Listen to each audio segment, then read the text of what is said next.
Welcome to The Disruption Is Now. Join us on this enlightening journey as we explore how AI is impacting our jobs, careers, lives, and the human experience.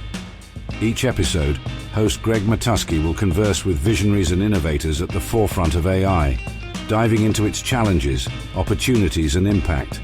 So buckle up as we venture into the heart of disruption, and together, let's unfold the future. Hey, welcome to another episode of The Disruption Is Now, where we talk about everything to do about AI and how it's transforming certainly our area of expertise, which is PR, but it's also transforming many clients that we have and how they do business. And I'm really fortunate today because I'm here with the professor. Fran Merlie is our Vice President of Editorial and Content, and he's been a big proponent and a big socializer of AI here at Gregory FCA. It's the first time we've ever done a podcast here in studio live with the guests, so that's a first for you. It's the first time we've ever had another person on from Gregory FCA. Thanks for being with us, the professor. I call you that, as everyone in the firm knows, is that you were once an associate professor of English literature, or what was it? Writing, English, sociology, I think, briefly. A lot of different topics, but all around writing and rhetoric and communications. So, we're kind of kindred souls. I'm a writer deep down, and so are you. And tell me, what did you think when you first saw OpenAI, or at that point, it was our own internal resource called Glad Right. What was your thought the moment you saw it? My first thought was defensiveness. I think it's a natural impulse, especially from someone who's been writing for decades, has been teaching writing, to see something produce something of that quality so quickly. And it's are people going to look at this and see this as better than what I do? But I think the more I saw it, the more I read what it produced, the less confident I was in what it was producing. It seemed it was okay. It was mediocre. And certainly we've seen GPT-4 now is a little bit higher, a little bit better, a little bit more advanced. And you kind of wonder what it's going to look like in 5 years, 10 years, how much will it take over? Well, I'll tell you my immediate response, and I should have been the most resistant person on the face of the earth because I had spent much more time than you learning to write. And I got to tell you, my response was joyful. And it was joyful because I had spent so much time trying to help other people learn to write, and how frustrating it was. And then I saw a machine that could take care of the, let's say, information. When I say information, I mean the syntax, so you could really focus on the message. And I'd always thought when I saw that, man, we are really going from an age of information to an age of intelligence. What do you think the intelligence is in the writing process? Where does that play a role? I think it's the most important part. I think it's, in terms of originality, in terms of creativity, I think that's the key element. And a lot of times you see this missing in prompts people will write for ChatGPT or other AIs, is they sort of outsource that thinking to the AI to kind of produce what are the main things you need in a new hire press release or something like that. A headline, description, it's sure. The most basic stuff. But I think the best prompts are the ones that get the most detailed, where there's the clearest thinking going in. I think that's what gets the best results, because it's only as good as what you give it to work with, and you as the human bring that originality, bring that creativity to the table, and that's ultimately what I found gets the best results. Well, it is interesting. We've gone through a lot of incarnations here within Gregory FCA, right? We started, I'll never forget, when we first introduced AI writing. It was at the 2021 year-end meeting. And we put up a news release that was machine written. And halfway through, it identified our mascot as a frog. I don't know where that came from, but that was the first hallucination I'd ever seen. But even in that context in 2021, I really believe there was something here that would be fundamentally transformational to the practice of human communications and public relations. And from there, we built our own in-house AI engine. It was called Glad Right. It is called Glad Right. It's still, people still refer to it all the time. But in 2022, in December of 2022, when OpenAI opened this incredible gift upon the world, if you ask me, we immediately started to socialize that throughout the firm. Tell me about the struggle with that, just getting people to use it. You would think it would be immediately accepted, but that's not always the case. I think, yeah, some of it just goes back to, like, with any new technology, there's a certain period of experimentation to figure out, like, okay, how is this going to work for me? And I think especially with writing, like, everybody has a slightly different process. So, like, if everybody had the same process, you could just tell them, like, do this, and this will save you X amount of time. But I think everybody has a different way of working, and it saves time in different ways. What's your way of working? So do you outline? Do you organize in advance? It depends on the piece. If it's like a longer piece, if it's a more complicated piece, sometimes I'll do what's like called a jot outline, which is really just like no bullet points, no Roman numerals, but just like jotting down for myself like where I think it's going to go and how to structure it, basically. So if I have something like really complex, like I had like an hour-long conversation with someone, maybe it's helpful to summarize that into the main beats of the story.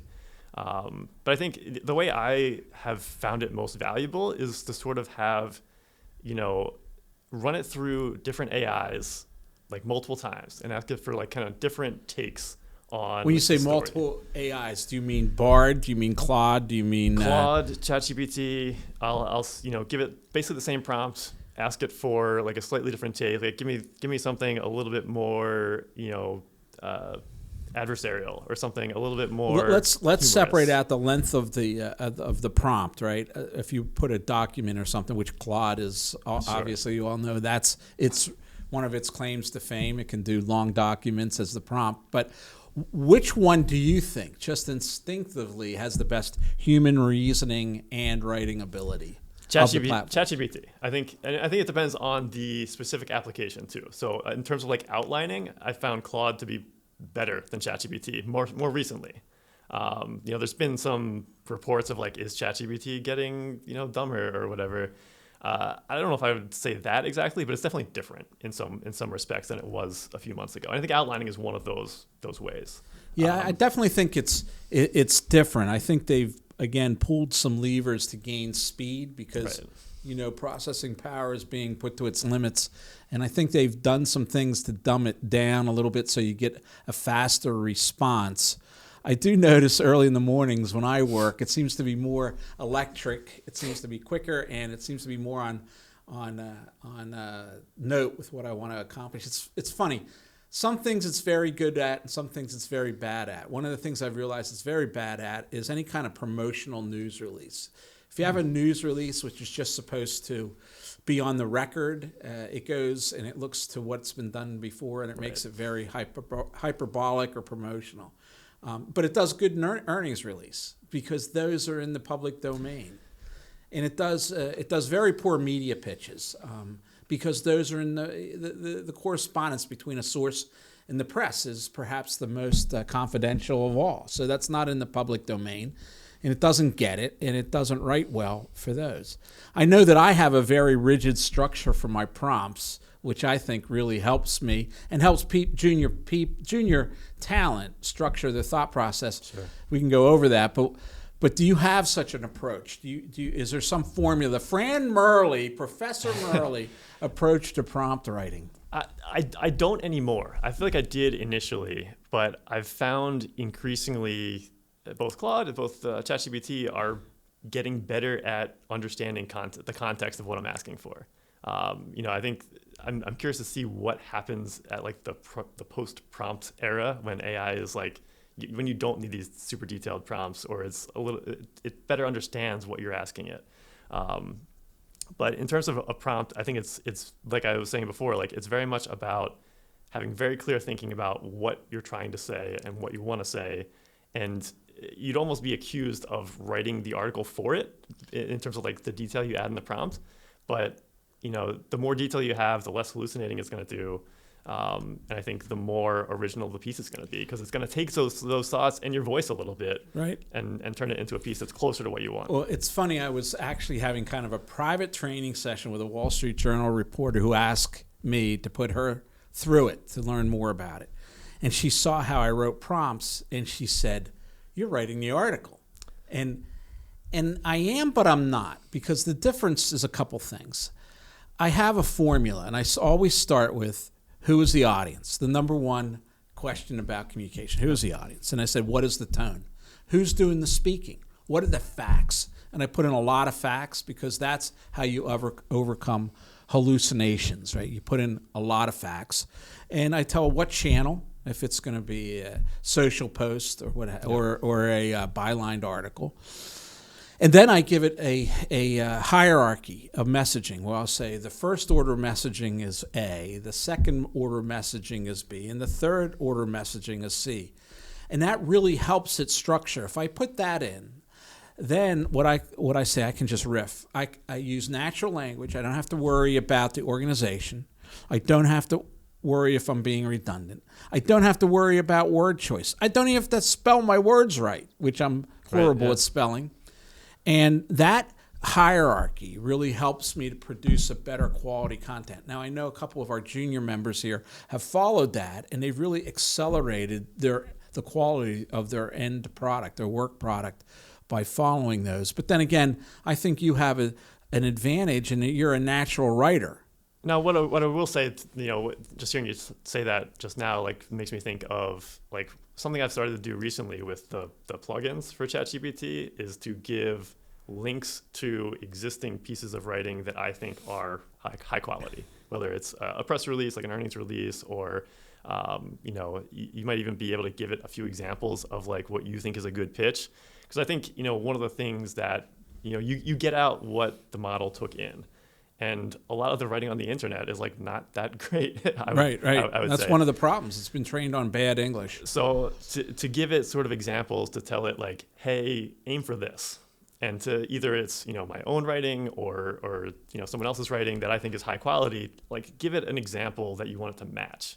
And certainly, give it a detailed prompt, but sometimes giving it that target gets it a little bit closer to what you would expect. So let's go over that process a little closer. So you give it models, and you say, write like this, and then you fill in the details specific to the content you're writing at that moment, or exactly. how's it work? Yeah, so like let's say it's like, opening a new location, and this company is opening new locations all the time. So they've got, 5 press releases from the past, 6 months. You can give the links to those 5 press releases and tell ChatGPT to match the messaging, the tone, the voice, the structure, whatever elements you think are strong. And then you say like, okay, we've got a new opening at this location, here's why we chose that location, here's what it'll do, et cetera, and it'll match pretty closely everything it finds on the other side of those links. And do you ever run your own writing through it and asks it to review that and tell you where you can improve it? I have. I think it's, a lot of times when it actually analyzes the writing, like a lot of what you get back is like pretty general. It's like, uses examples or like has a conversational tone. It's like you could say that about a lot of writing. But I think, using that to tell it what to match in terms of a voice might not be as effective. But if it has the actual examples, I find it can get pretty close. It's not going to be an exact match, but structurally, messaging-wise, it's going to be like, 70, 80% of the way there, and that's a huge help. Well, I had never imagined. Well, we've been at this a long time. I mean, we've been at this since 2019. We did a capital raise with a family office in Boston. We used a lot of that money to tech-enable the firm, and one of the first things out of the box was, could we create a machine learning writing tool? And we did a lot of that work, and that became Write Release. WriteRelease.com is a free news release writing tool, which still does very well as far as the end product, because it's full of prompts, and I shouldn't say prompts, it's full of questions you got to fill in. Yep. So there's 70 different types of news releases, and we did some really interesting things with that. We got bad quotes from the spokespeople when we originally started it, but we found if we asked for what the vision of the company was and then related that quote to the vision, wow, the quality really did well. And it really tracked well to understanding what the tone of that quote should be from just the natural language you would enter. And so it was very structured, right?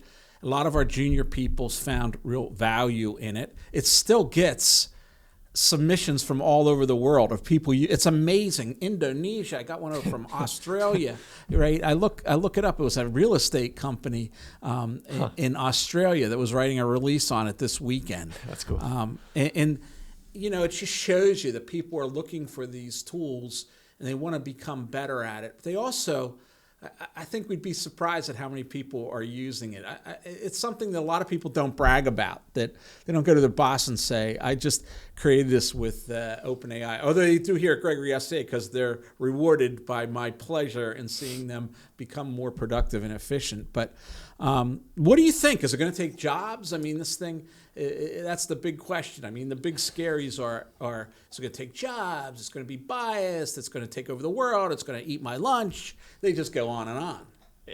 Maybe, quite possibly. Like it's hard to say. Like new advances come out like every week, and like every couple months you see a new study. There was one, earlier this year that was saying how the highest income earners are the most susceptible to disruption. And then I think last week or the week before, McKinsey had one saying low income earners are the most susceptible to disruption. And it's like everybody's kind of like guessing, but it's really hard to say. And I think what a lot of people aren't looking at is all the new jobs that we can't even conceive of that will exist in 5 years, 10 years, 20 years. We were talking about this twice. What were some of the new jobs that we noodled on? Just like, expanding of coaching, of the different forms of coaching, and coaching for parents, for different potential leisure activities. I guess we actually theorized this morning. There are many high-value jobs that aren't compensated in our world, in our country, in our world, and one of them is parenting. So imagine if you could automate wealth generation and pay people what they would be really worth. Maybe being a great parent would be worth a lot of money. And maybe that would mean that, no, we no longer have to know how to do Excel spreadsheets, but it's very important on a daily basis to develop your child into a person of the world who can be fully socialized and be loved by others, right? And be ready to leave the nest. So maybe that would be the job of the future. Or as we spoke about, I guess, last week, it's the need for human-generated content. We're going to run out of human-generated content. There's such demand from LLMs that, what did we theorize last week? Well, I think it's yet to be shown whether AI can train itself on its own outputs. Is it just chasing its tail? And if anything, it's been shown it can't. It's like a Xerox machine. Each copy that you make from the copy degrades the quality. Right. Is that a word? Degradates? I think it is. Degradate, yeah. Yeah. But yeah, it's you wonder at some point, is there some sort of sponsorship of writers or support of journalism or because a lot of these models depend on more content, and it's sort of ingested everything already. Right. It needs more. So you could conceivably have a business where you have experts come in and talk to an AI engine on their area of expertise or any kind of area, and this would be the human content that could power it forward, and there'd be a market for that. That's why Twitter, I think, even though everyone says it's lost so much value under Elon, I think it's got a huge amount of online value because there's a lot of human engagement and writing on that, in a natural language style that could be very valuable in the future to a Microsoft, to an OpenAI, as it goes forward. So I think there could be jobs we can't even imagine that would be available to us. Yeah, and I think that the impulse is sort of what I first experienced is like resistance. And I think that's, the easiest, but a mistake. I think it's jumping in, experimenting, seeing what it can do, what it can't do, figuring out how it can work for you, and just kind of being at the forefront of like, where's this going to take us? Right. I was thinking this morning, I looked up how many jobs are there in the world? There's 8 billion people now. We're at the most jobs in the history of mankind, 3.3 billion. If you stop and think about that, think of all the times you've heard that technology was going to take jobs. Right. The internet, Smartphones. I mean, the famous ad for Radio Shack, when you looked at the back of a newspaper years ago, you'd buy a stereo, you'd buy a phone, a landline, you'd buy a car phone, you'd buy a recording device, you would buy a camera, and the smartphone became the universal communications device, all put into one package, right? But think of how many jobs that's created, even though there is no more Radio Shack on Broad and Main, right? Look at what it's created as far as technology and development. I think the number I got this morning was there's 3.32 billion jobs in the world, right? And even the only time it dipped was during the pandemic. It's been a constant upward climb. So they're just different.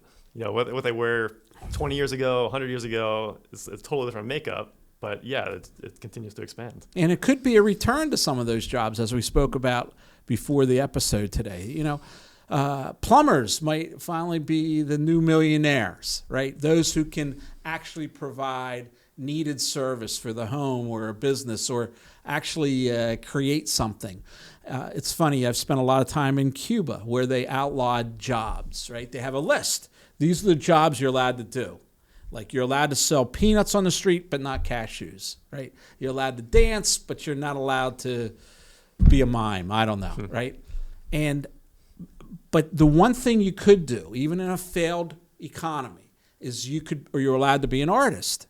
And if you go to Cuba, one of the great joys of going to Cuba is art is everywhere.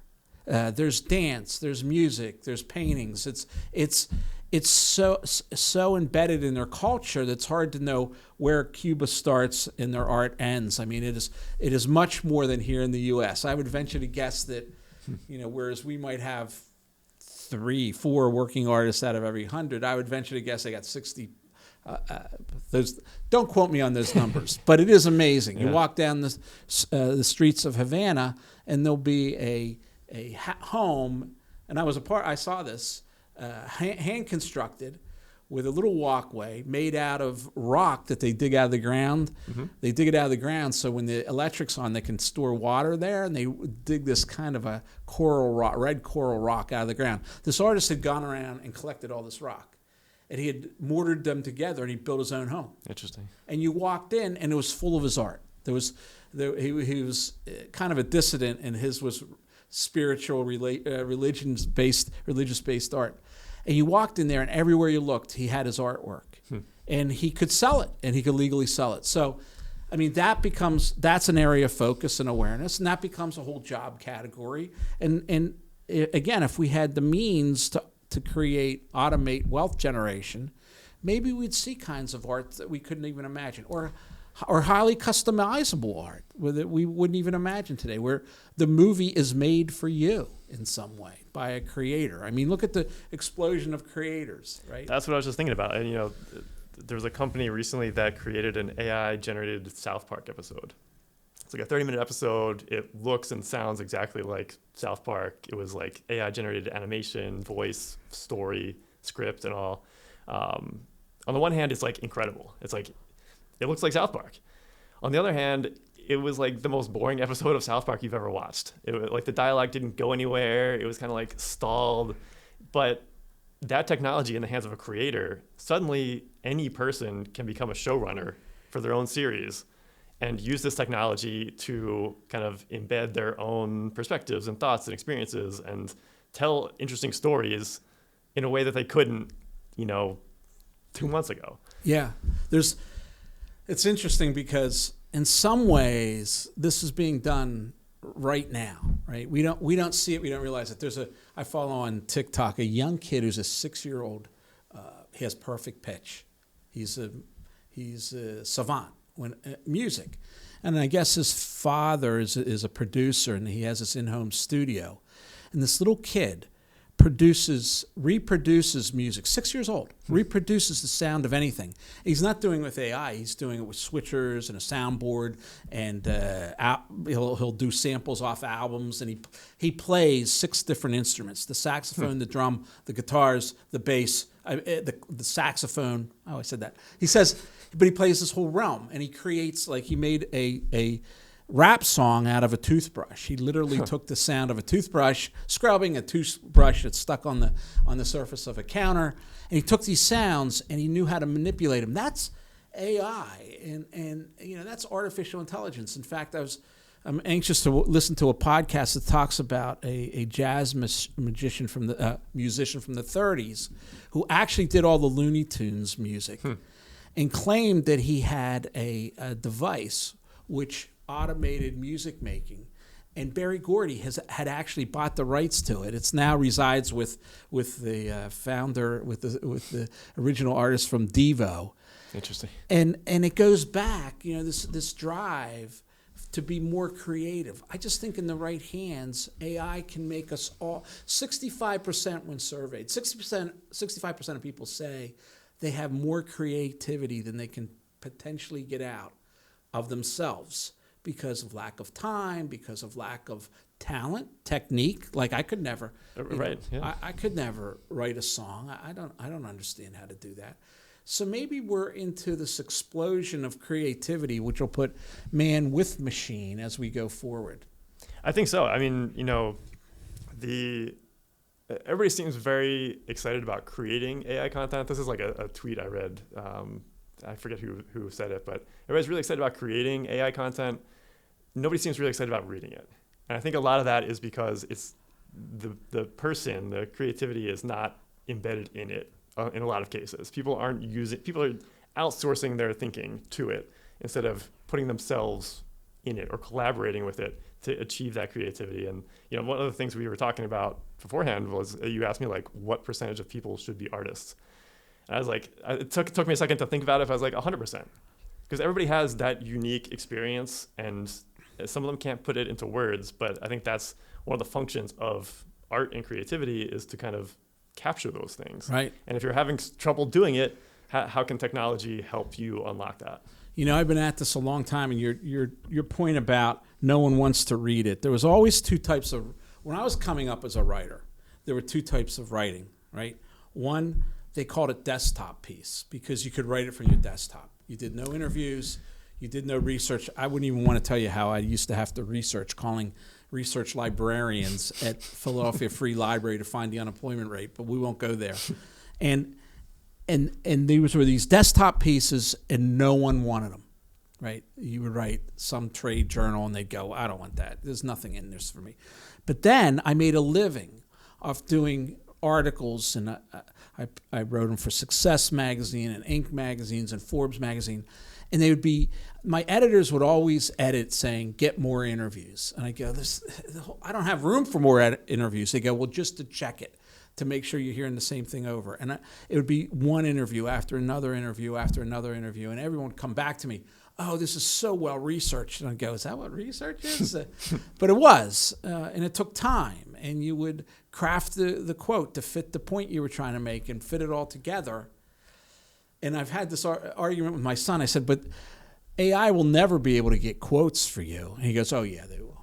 I go, how will that work? He goes, because it will look at your piece and say, this could really use validation right here. And it will create a list of experts. And it will send an email to them to solicit their expertise for that part of it. He also says, though, that it's such a fluid thing that you don't really know where the article's going, so you don't know if you can set out an interview can set you on 1,000 different. Right. I mean, you never know what's going to come back. But so, where do you think it's going, Franny? I have no idea, and that's kind of what's exciting about it. I think seeing each new advancement come out and just trying out the new tools and testing them. I think certainly there's probably going to be changes in jobs. Certainly there's going to be changes in how people create, in the skills people need to be able to create. I think it will also have positive effects too. It's a tool. It's how we use it and how we protect against misuse, and like we talked about, like bias and things like that. A lot of that comes down to just critical thinking and good editing and making sure that a human is in the loop to kind of keep things advancing. Well, I'm much more positive perhaps than you are. I don't know why. I should be much more skeptical, but I think it's transformative. I think it's going to change the world dramatically. I think what we don't know is a whole new class of people that are actually using this, and those are college students. And once they hit the workforce, look out, because they'll bring with them a whole new range of talents, both visually and as far as the written word. We need to prepare for that. I mean, it's my job at Gregory FCA. I always wanted to be the ambassador and the evangelist of this, because I just worried that if it came from the bottom up, it wouldn't be with the right safeguards and rumble strips, as I call them, to keep us in the middle of the road and doing things that are secure and protective of our client and still advance their cause.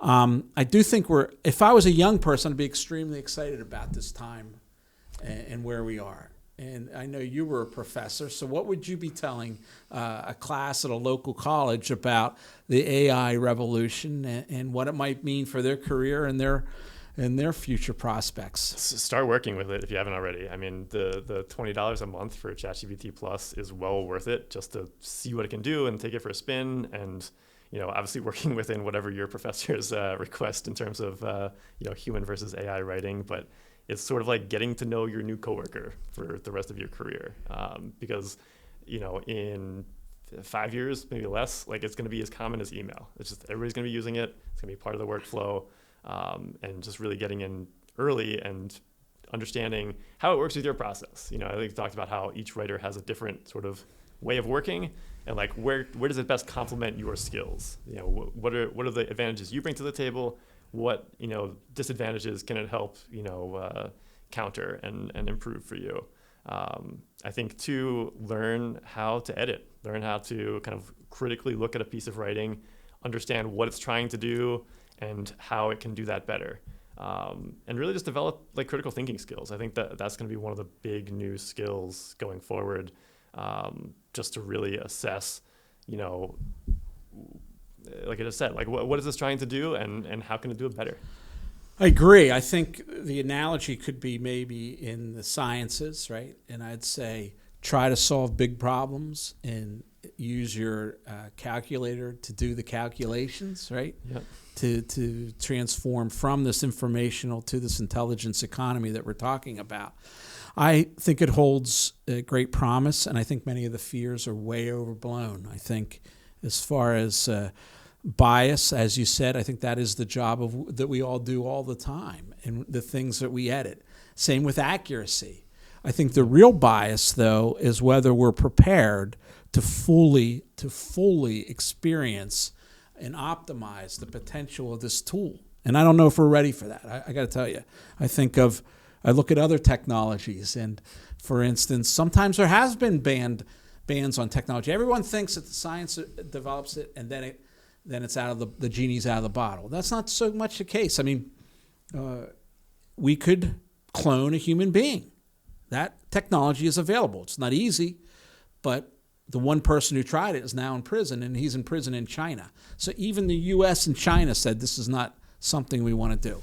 However, there are other technologies which have been banned, in essence, and we've paid negative dividends on. For instance, we're facing climate change, and it's going to be a big issue. Across the globe, we have nuclear power plants based on 1970s technology, which are not as safe, which are not as productive, not as meaningful to the challenges of today, because in the 1970s, we said we're going to freeze that technology.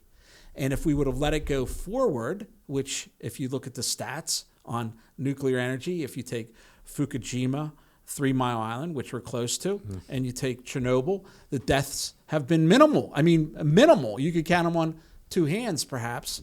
But what we've denied ourselves is the innovation to make them very safe and help us solve our problems of today. So I think the real bias is whether we're going to make these machines feel emotion, whether we're going to make them understand human beings better, whether we're going to break down the third wall, and whether we're really going to allow them to optimize our world to the good, to solve the mysteries of the universe, or natural science, or how to cure cancer, right? Or how to make income more equitable for a very changing world and people in different circumstances when we have 8 billion mouths to feed and billions of people to lift out of poverty. So I think that's where the real bias lies. I don't think it's, I know you're a great editor, great writer. I always had faith in you that you could eliminate any bias, certainly that you'd see in my writing, and any inaccuracies. I just don't know if the world's ready to accept this alien intelligence that we could sit on our shoulder and work together to make a more compassionate, make a more cleaner, make a more just world. So that's my great hope. I like it. I am an optimist as well. I try to take the more like measured approach to it. I think there's a lot of like hype out there. There's a lot of, like you said, fear and detractors.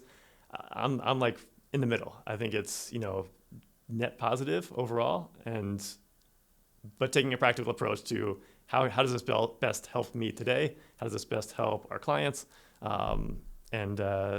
Just following where it goes and keeping up with it. Well, Fran, thanks for being with us. This is kind of off the beaten path, not as we typically do on this Disruption Is Now, but I've always been impressed, certainly with your writing ability, but also, I've used you as a sounding board on this whole AI thing, and when you're resistant, I beat the hell out of you to try to agree with me, and many times you don't. But thanks for being with us. It was a great conversation. Thanks for having me. We got to do this again. Definitely.